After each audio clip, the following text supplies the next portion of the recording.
chamo Diego Abreu e, junto com o professor Antônio Belém, propomos o sistema híbrido e online de detecção e classificação de tráfego malicioso. Somos da Universidade Federal do Pará e do Grupo de Estudos em Redes de Computadores, do GERCOM. Nossa agenda para hoje consiste numa introdução e contexto do nosso trabalho, falarei um pouco sobre a fundamentação teórica, os trabalhos relacionados, apresentarei o sistema proposto e o estudo de casos, nossos resultados. Por fim, alguns comentários e conclusão em trabalhos futuros. Bom, como nós já começamos aqui nessa sessão técnica, né, o contexto da segurança de informação é cada vez mais importante hoje em dia, devido ao fato da grande quantidade de dados que trafegam na rede de computadores, muitos desses dados contendo informações sensíveis de usuários, informações de empresas, que elas acabam sendo alvos de agentes maliciosos que buscam obter esses dados e também interromper a utilização dessas aplicações. Essa grande quantidade de dados também causa uma grande dificuldade em se conseguir detectar e identificar a ocorrência desses ataques. Com isso, surgem algumas abordagens baseadas em aprendizado de máquina, já que o aprendizado de máquina ele consegue lidar com essa grande quantidade de dados existente na rede de computadores, essa diversidade também. Então, de uma forma geral, as abordagens de aprendizado de máquina, elas seguem um sistema baseado em treino e teste de modelos. Então, geralmente, a partir de uma base de dados é feito o treinamento de um modelo. Esse modelo ele é otimizado, treinado, seja feito o tipo de pré-processamento e todas as análises, e, por fim, ele é aplicado em uma base de dados de teste, sendo essa base de teste geralmente offline, mas também pode ser aplicado em um sistema de produção. O grande problema de você realizar esse tipo de abordagem, essa abordagem que você faz o treino offline, que você fica suscetível a uma grande variação quando você vai aplicar ela em um teste em produção, que seja uma diferença muito grande do que você treinou, principalmente quando você treina com base de dados estáticas e depois você a aplica em uma produção de rede. Um dos fatores relacionados a isso é a chamada mudança de conceito da rede. São alterações estatísticas na rede, sejam causadas por simplesmente variações nas aplicações, no uso dos usuários, como também a ação de agentes maliciosos nessa rede de computadores. Isso pode causar mudanças abruptas, graduais, incrementais ou recorrentes durante o tempo, e isso acaba fazendo que os modelos que são gerados, treinados, otimizados offline, eles acabam se tornando obsoletos. E muitas das aplicações que nós temos hoje em aprendizado de máquina, elas têm uma grande dificuldade de ser aplicadas em um sistema de produção, um sistema online. Bom, da literatura, nós temos que uma forma de resolver isso é utilizar o aprendizado de máquina por streaming, ou um aprendizado de máquina baseado em fluxo contínuo de dados. Conforme o fluxo contínuo de dados for chegando a um sistema, o aprendizado de máquina vai recolhendo algumas amostras e vai treinando e aplicando o modelo já nesse fluxo contínuo de dados. E já pode-se tirar algumas métricas, como acurácia, e observar as mudanças de conceitos, seja por detector ou simplesmente pela variação da acurácia. Quando ocorre essa mudança de conceito, o sistema ele é retreinado. Esses modelos baseados em aprendizado de máquina por streaming, eles são muito robustos a essas variações da rede, ou variações de mudança de conceito, como variações ocorridas na rede de produção, e também eles são capazes de ler uma base de dados, por exemplo, ou de ter uma resposta muito rápida. O grande problema deles é que eles acabam sendo menos precisos e robustos do que modelos treinados offline. Então, há essa contrapartida dos dois lados. E assim, nosso trabalho tem como objetivo fazer um sistema híbrido que consiga utilizar esses dois tipos de abordagem, tanto aprendizado de máquina por streaming, quanto técnicas clássicas, e aqui nós utilizamos aprendizado profundo e técnicas assemblies, que são técnicas muito conhecidas na literatura por ser muito precisas e robustas, e fazer a classificação e identificação do tráfego malicioso, como um tipo de ataque. A forma de que nós implementamos isso foi utilizando múltiplos estágios de análise de dados. Cada estágio fica responsável por algum tipo de aplicação de algum modelo, que nós vamos apresentar em seguida. E o objetivo desses estágios é fazer a detecção do ataque e a identificação correta dele por tipos de ataque, classes pré-conhecidas. Dentro da literatura, diversos trabalhos abordam esse problema. Em Lucas 2021, foi utilizado múltiplas camadas baseados em Assembly Learning, e foi feita uma abordagem exaustiva. Os autores buscaram otimizar a melhor forma de você ter o modelo para conseguir detectar um ataque. O grande problema de você utilizar uma abordagem exaustiva é que você acaba não considerando o tempo para gerar sua otimização, você considera o tempo para aplicar esse modelo, mas não para gerar essa otimização. E, com isso, você perde a questão de algumas análises, como tempo de resposta. Mas nós vamos utilizar o aprendizado em Assembly por entender que ele é muito robusto. Em Tian 21 foi utilizado um sistema baseado em 2 etapas, considerando uma topologia de uma rede STN, sendo que uma etapa só era feita para a redução da universalidade, seleção de características. E alguns outros modelos parecidos utilizam uma etapa prévia para fazer esse pré-processamento. Nós entendemos que é importante que esse pré-processamento ele ocorra durante o processamento do modelo e que esse tempo seja considerado para se fazer análise do sistema. Então, no nosso modelo, a seleção de características e o que tiver de pré-processamento, ele é feito em conjunto com a operação do sistema. Então, em 2019, também foi utilizado um sistema baseado em Deep Learning, onde se utiliza uma rede neural autoencoder para fazer a detecção de um ataque. Mas o que nós observamos nesse artigo e em outros artigos também que utilizam abordagens parecidas é que há uma tendência geral de ter um overfitting em classe majoritária. Então, geralmente, o que acontece é que o ataque ele não é realmente detectado, a acurácia ela é alta pelo grande quantidade de número de tráfego normal da rede. Isso não é interessante. É importante que a gente tenha um foco na detecção dos ataques e também que não só os ataques que gerem uma grande quantidade de dados sejam detectados. Ataques que gerem pouca quantidade de dados, eles também são importantes e podem causar danos à rede. Sendo assim, nosso trabalho ele busca fazer essa combinação dessas técnicas clássicas e com técnicas de aprendizado por stream, fazer a seleção de características, o que tiver de pré-processamento e considerar ele dentro do sistema. E nós vamos mostrar agora a nossa proposta. Bom, esse é o nosso sistema de detecção e classificação de tráfego de rede. E nós temos aqui 3 estágios. Bom, no primeiro estágio, nós temos uma análise binária. Para considerar se o tráfego que vai chegar de forma contínua, de forma in stream, ele é pertencente a um comportamento normal da rede ou um comportamento de ataque. Bom, se for considerado que o tráfego, aquele dado que está chegando, ele é um tráfego de ataque, ele vai para o estágio 2.1, que ele vai para o estágio 2, na primeira etapa, que é o estágio 2.1. E aí vai ser feita uma nova análise, também utilizando a aprendizado de máquina por stream, agora considerando múltiplas classes. Dependendo da base de dados, do pré-conhecimento de classes, você considerará todas as classes já conhecidas de ataque. E ele vai ser classificado. Pode ocorrer que ele seja considerado aí já na segunda etapa como um comportamento normal, e aí vai ser encerrada essa análise, ou ele pode ser considerado realmente pertencente a um ataque. E aí, isso é feito de forma contínua, em stream, e aí vai ser enviado para um terceiro estágio. Nesse terceiro estágio, vai ser feita uma verificação. Vai ser aplicado modelos em assemblies, que são muito mais robustos, que vão verificar o real pertencimento desse ataque, desse dado, a esse tipo de classe. Então, os modelos assembly vão ser específicos para analisar essas quantidades, esse tipo de ataque, e vai ser feita a verificação através de dados pré-conhecidos, pré-treinados. E aí sim, utilizando abordagens robustas, offline, mas combinando com a velocidade do tráfego, da análise do tráfego em stream. Também, se ele for considerado normal desde a primeira etapa, ele vai passar para o estágio 2.2, onde também vai ser utilizado uma abordagem treinada em offline e aplicada online, que é uma abordagem de Deep Learning. E a ideia aqui é que existe uma grande quantidade de dados na rede, geralmente, quando se analisa, que ela é normal. Então, não é necessário que ela passe por todo esse estágio até o estágio 3. Então, ela já vai para o estágio 2. Mas pode ser que existam ataques, como nós observamos no nosso estudo de casos existiam, que desde o início já são muito próximos do comportamento normal da rede, e pelo stream binário não ser tão acurado, eles acabam sendo necessário fazer também essa verificação do estado normal da rede. E aí sim pode ser utilizado um modelo mais robusto como o de Deep Learning. A ideia aqui é combinar a velocidade e a capacidade de se interagir com as variações, com as mudanças de conceito da rede, do aprendizado com o stream, com essa robustez e precisão do aprendizado de máquina offline e dessas técnicas mais robustas.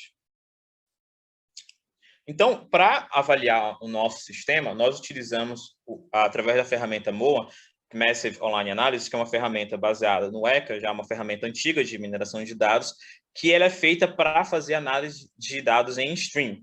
Utilizando ela, nós carregamos como fluxo contínuo de dados 3 bases de dados, que são amplamente utilizados na literatura, o NSLKDD, o NSWBN15 e o CID17. Essas bases de dados contêm uma grande diversidade de ataques, ataques com muita quantidade de dados, como ataques de negação de serviço, ataques que geram poucas quantidades de dados, e também tem uma grande diversidade no número de características consideradas que vão ter que ser analisadas pelos nossos classificadores. Então, utilizando essas 3 bases de dados, nós aplicamos o nosso sistema através da ferramenta MOA e nós vamos mostrar alguns resultados que nós tivemos e vamos comentar sobre eles. Então, o primeiro ponto é observar o resultado total do sistema, que ele vai entregar, por exemplo, para um operador da rede ou para um sistema de alerta. O quanto ele tem de acurácia, ACC, precisão, taxa de verdadeiro positivo, taxa de falso alarme e a taxa de F1 score, que vai fazer essa medida entre a precisão e a taxa de detecção. Então, aqui nós temos descrito para cada base de dados. Então, nós observamos primeiramente que o sistema, nas taxas que são relacionadas à detecção do ataque e à classificação, eles têm um desempenho acima de 90% para todos os casos. Enquanto que também a taxa de falso alarme, ela fica ali pelo menos abaixo de 10%. Isso para o resultado total do sistema. Também observamos altas taxas de precisão, de taxa de detecção, que é o TPR, e nós observamos também que, para a base de dados UNSWBN15, foi a base que nós tivemos um pouco mais de dificuldade, aí, tanto na acurácia quanto na precisão. Observando na literatura, isso acontece devido ao tipo de forma como ela é construída. Ela é uma base de dados um pouco mais difícil de você ter uma alta detecção. Isso é interessante de ser analisado porque são diversos sistemas, diversas bases de dados. Agora, aqui nessa tabela, nós temos desempenho por cada estágio. Bom, eu quero saber como é que eu posso melhorar esse meu sistema. Uma forma de fazer isso é olhar para cada etapa que eu propus e ver o desempenho particular dela. Então, nós conseguimos extrair de cada estágio do sistema também essas métricas, tanto acurácia, precisão, taxa de verdadeiro positivo, taxa de falso alarme e F1 score. Então, para cada estágio do sistema, eu tenho essas métricas que são relacionadas ao desempenho parcial, aquilo que ele entrega para a outra etapa, quanto ele entrega de correto para a outra etapa. Então, nós temos, por exemplo, na etapa 1, estágio 1, temos uma acurácia um pouco menor do que o dos outros estágios. Bom, o estágio 1, ele recebe todos os dados que vão trafegar no sistema, que vão passar pelo sistema.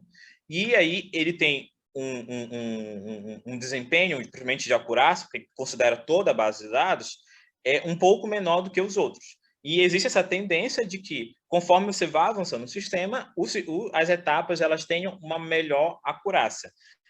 O sistema ele vai ficando mais acurado, não necessariamente preciso por causa da quantidade de ataques que pode estar presente ali, mas ele tem uma boa detecção e ele vai conseguindo também entregar, ao longo do tempo, uma taxa de falso alarme baixa também. Então, e quando já chega na terceira etapa, que é uma etapa de verificação, é uma etapa extremamente precisa, mas ela também sofre um pouco com a acurácia. Então, você tem, novamente, uma perda, de certa forma, de desempenho. Mas, quando você considera toda o sistema, você consegue manter uma taxa de classificação interessante. Então, já pensando em otimização do nosso sistema, uma forma é você analisar cada etapa dela e ver o que está acontecendo em cada ponto.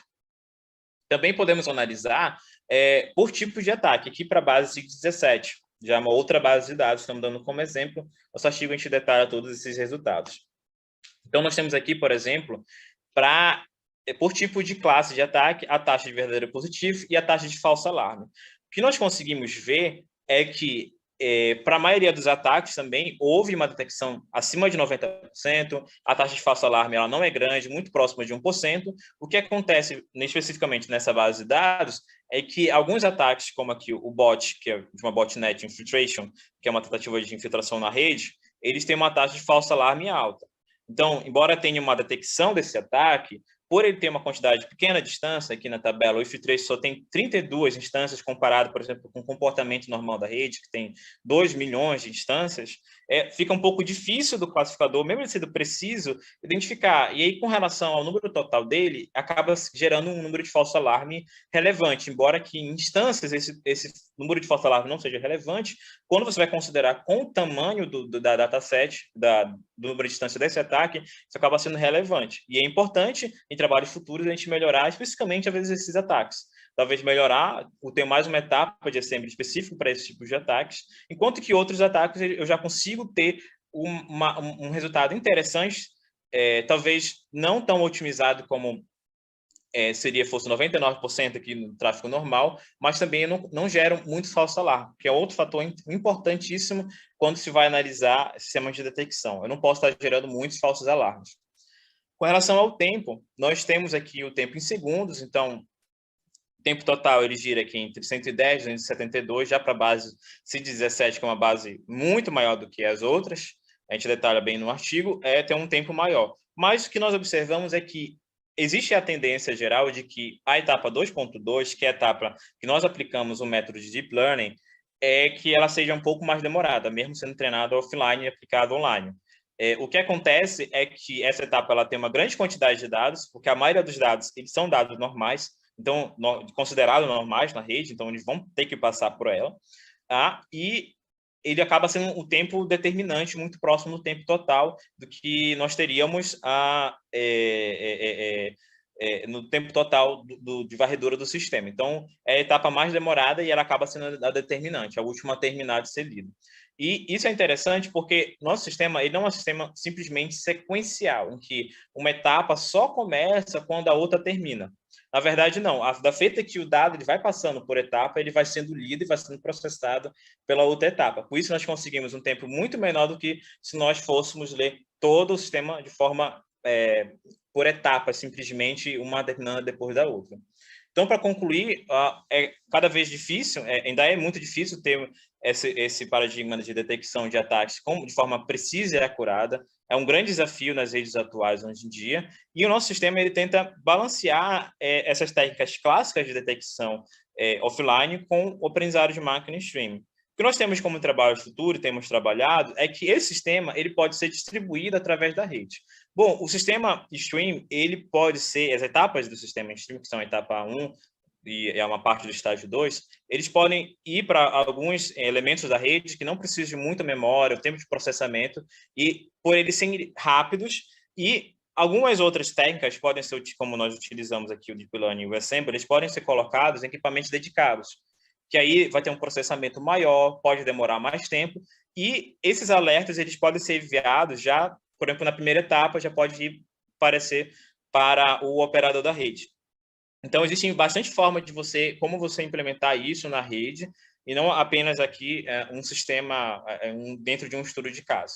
E a ideia é que isso pode ser modificado, e os princípios que nós trouxemos de análise de cada estágio, as fórmulas que nós colocamos no artigo, sirvam também para outros trabalhos utilizarem sistemas de múltiplas camadas. Então, essa foi a nossa apresentação. Espero ter estourado muito tempo e obrigado. Obrigado, Diego. Trabalho também muito interessante. A gente passa agora a fase das perguntas. A gente já tem uma pergunta aqui no chat, tá, do Anderson Neira. A pergunta é: como conseguir os rótulos do tráfego de rede para retreinar por stream em ambientes reais? Essa seria a principal limitação do sistema? Eu não diria que essa seria a principal limitação, mas é um ponto interessante. A questão de conseguir rótulos para você retreinar o modelo em modelos de streaming, ela é complicada. Então, existem formas de você fazer isso de forma não supervisionada, que você não vai depender dos rótulos. Aqui nós tínhamos os rótulos disponíveis para ser uma base de dados, no estudo de caso, mas a ideia é que você tenha um pré-conhecimento das classes, você não tenha todas as classes, conhecido todos os ataques possíveis, assinaturas, alguma coisa assim, mas você já tem um pré-conhecimento dessas classes. porque se você for colocar sistema de rotulação, como, tem alguns trabalhos aqui, né, que até apresentaram no shopping, no simpósio, sobre rotulação online, você vai adicionar um pouco mais de processamento na rede, isso vai demorar mais, vai demandar muito mais do sistema. Isso seria um ponto a ser colocado como consideração. Mas existem propostas não supervisionadas, que aí você evita esse problema com relação a isso. Ok, obrigado. Mais alguma pergunta da plateia pela plataforma? Eu tenho uma pergunta na linha da bases que você utilizou. Essas bases, ela já tem alguma rotulação com relação ao tipo de ataque que está vinculado? Essas bases de dados são extremamente utilizadas na literatura, elas são clássicas bem conhecidas, então por isso que utilizar elas dá um pouco também de validade, poder replicar, né, o experimento, e elas têm todos os rótulos, tem análises estatísticas da quantidade, então tem trabalhos que exploram mais nessa colocação. São bases de dados rotuladas. A forma de rotulação dela varia por forma, alguns simplesmente consideram, ele já sabe que está fazendo ataque, então ele considera tudo aquilo ali como ataque, outros conseguem filtrar mais, para você ter uma coisa um pouco mais precisa, como o SWBN15, como eu falei, ele filtra apenas os ataques. Então, tem no mesmo momento alguns dados que ocorreram ao mesmo tempo do ataque, mas são dados reais, são dados normais da rede. Então, você tem um pouco mais de expertise ali. E outros eu fiz um ataque nesse minuto, então vai ser tudo isso. Que a maioria trabalha com essa abordagem, que é muito mais fácil do que você filtrar, um ambiente mais controlado. E essas bases, acredito que sejam desbalanceadas pelos tipos de ataque. Vocês fizeram alguma coisa para balancear? Exatamente. Não foi feito o balanceamento justamente por entender que a rede ela é desbalanceada e entender o fato de como essas bases elas já são utilizadas na literatura. Se eu fizer um balanceamento, vou estar fazendo uma modificação, às vezes, muito interessante, que no nosso caso não era interessante. Eu quero ver como seria isso, porque o meu sistema ele vai ter que funcionar num ambiente desbalanceado, que a grande quantidade vai ser de tráfego normal, e às vezes eu vou ter 1 ou 2 pacotes que vão ser de uma tentativa de infiltração, alguma coisa. Então, isso dá uma proximidade mais do real. Mas, claro, em algumas outras propostas, você precisa balancear e você precisa fazer estudos com relação a isso. Mas não era o nosso caso. Uma última pergunta. Para todas as bases, você fez a mesma divisão de treinamento e classificação? Como é que foi essa divisão? Então, o aprendizado de máquina em stream, ele não tem essa diferença de treino e teste. Tudo é feito online. Para o aprendizado de máquina offline, que no caso foi o treinamento do Deep Learning e do Assembly Learning, eu utilizei a base de dados que já é fornecida separada de teste e de treino. Então, o treino só foi a base de dados de treino. Eu acredito que seja 75, 25, 75 de teste e 25 de treino, em alguns casos, mas isso varia dependendo da base de dados. Então, eu utilizei a totalidade da base considerada de treino para se fazer isso, e aí dentro disso foi feito a cross-validation, a otimização ali do sistema. Eu não me alonguei muito em tentar fazer uma grande otimização do Deep Learning, do Assembly Learning, justamente porque já tem outros trabalhos relacionados com isso, e como eu citei, eu utilizei abordagens parecidas com eles utilizaram. Ok, obrigado, Diego. Excelente trabalho, parabéns. Obrigado pela apresentação. Passamos agora